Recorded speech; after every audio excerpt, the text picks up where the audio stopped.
चलू दशरथ अंगनमा लूटब अन धन सोनमा चलू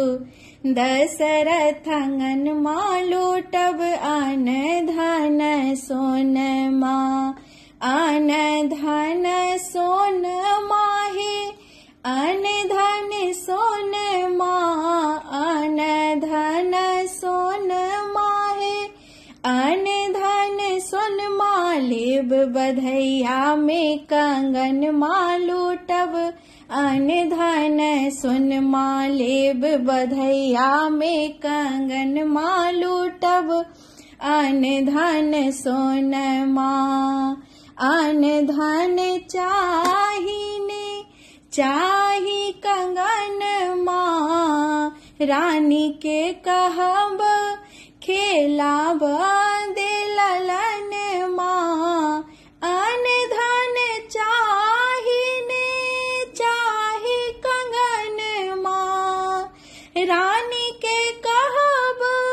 खेलाब दिललनमा खेलाब दिललनमा खेलाब दिललनमा अन धन चाही कंगनमा रानी के कहब खेलाब दिललनमा खेलाब दिललनमा खेलाब दिललनमा कोरा में धोका जुरावा दे नयन माँ चलू दशरथ अंगनमा लूटब अन धन सोनमा चलू दशरथ अंगनमा लूटब अन धन सोनमा गराग्री मलिहार ने चाही ने बाजू बंदना गराग्री मलिहार ने चाही ने बाजू बंदना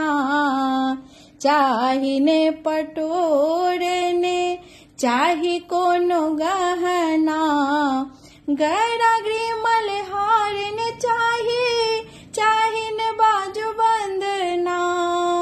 चाही ने पटोर ने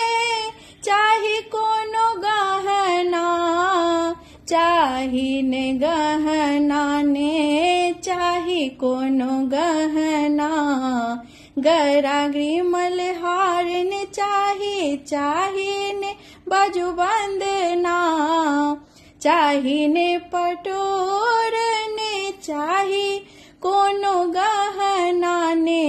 चाही कोनो गहना ने चाही कोनो गहना श्यामल ललन देखी हरसी गेल मन माँ चलू दशरथ अंगनमा लूटब अन धन सोनमा चलू दशरथ अंगनमा लूटब अन धन सोनमा।